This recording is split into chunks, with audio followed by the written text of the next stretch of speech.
গাৰ্গক মই প্ৰথমবাৰৰ কাৰণে আৱিষ্কাৰ কৰিছিলো আৰু তেওঁক যুৱ মহোৎসৱলৈ লৈ গৈছিলো। গুৱাহাটী বিশ্ববিদ্যালয়ৰ যুৱ মহোৎসৱত ২-৩বাৰকৈ সোণৰ পদকো পাইছিলো। আৰু আজি অলপ আগতে ভাতৃপ্ৰতিম কৌশিকে কৈছে যে জুবিন গাৰ্গ ইয়াৰ পৰা ওলাইছিল। আটাইতকৈ কোইনচিডেণ্টলি ক'বলগীয়া কথাটো এইটোৱেই যে সেইজন জুবিন গাৰ্গক আজি অসমৰ ৰাইজে ইমান মৰমেৰে চায়। সেইজন জুবিন গাৰ্গক মই বিবৰা মহাবিদ্যালয়ৰ সাধাৰণ সম্পাদক হিচাপে প্ৰথমবাৰৰ কাৰণে আৱিষ্কাৰ কৰিছিলো আৰু তেওঁক যুৱ মহোৎসৱলৈ লৈ গৈছিলো। আৰু সেই যুৱ মহোৎসৱতে ৯১ চনত জুবিন গাৰ্গে প্ৰথমটো সোণৰ পদক পাইছিল ৱেষ্টাৰ্ণ ভোকেলত। আৰু সেই জুবিন গাৰ্গক তেতিয়া কোনোৱে চিনি নাপায়। এজন কলেজীয়া ছাত্ৰ, মই কলেজখনৰ জেনেৰেল ছেক্ৰেটাৰী, কলেজত দেখি থাকো গান গাই চুলি তুলি দীঘল, মই ভাবিছো ভাল গান গাব ৱেষ্টাৰ্ণ ভোকেলৰ। তেতিয়া তাক ভোকেল গাবলৈ ৱেষ্টাৰ্ণ ভোকেল গাবলৈ লৈ গৈছিলো। আৰু সেই ৱেষ্টাৰ্ণ ভোকেলতে প্ৰথমবাৰৰ কাৰণে জুবিন গাৰ্গে সোণৰ পদক পাইছিল। আৰু সেইটোৱে জুবিন গাৰ্গৰ প্ৰথম ৰাজহুৱা চিনাকি যে তেওঁ এজন সংগীত শিল্পী হিচাপে। আৰু আজি জুবিন গাৰ্গ কলৈকে গৈছে আপোনালোকে জানে। জুবিন গাৰ্গক মই প্ৰথমবাৰৰ কাৰণে আৱিষ্কাৰ কৰিছিলো আৰু তেওঁক যুৱ মহোৎসৱলৈ লৈ গৈছিলো। গুৱাহাটী বিশ্ববিদ্যালয়ৰ যুৱ মহোৎসৱত ২-৩বাৰকৈ সোণৰ পদকো পাইছিলো।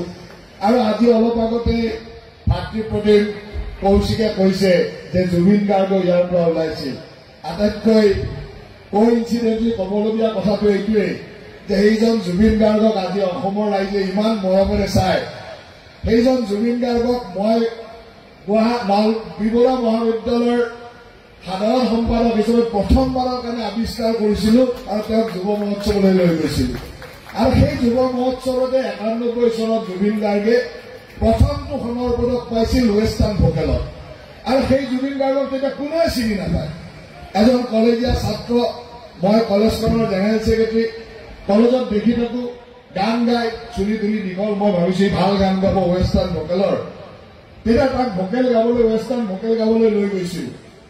আৰু সেই ৱেষ্টাৰ্ণ ভোকেলতে প্ৰথমবাৰৰ কাৰণে জুবিন গাৰ্গে সোণৰ পদক পাইছিল।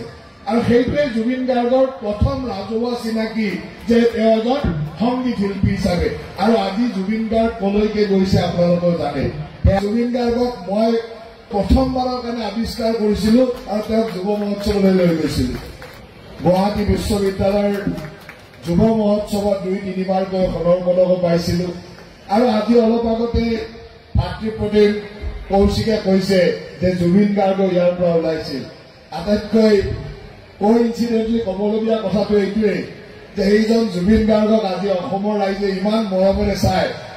সেইজন জুবিন গাৰ্গক মই বিবৰা মহাবিদ্যালয়ৰ সাধাৰণ সম্পাদক হিচাপে প্ৰথমবাৰৰ কাৰণে আৱিষ্কাৰ কৰিছিলো আৰু তেওঁক যুৱ মহোৎসৱলৈ লৈ গৈছিলো।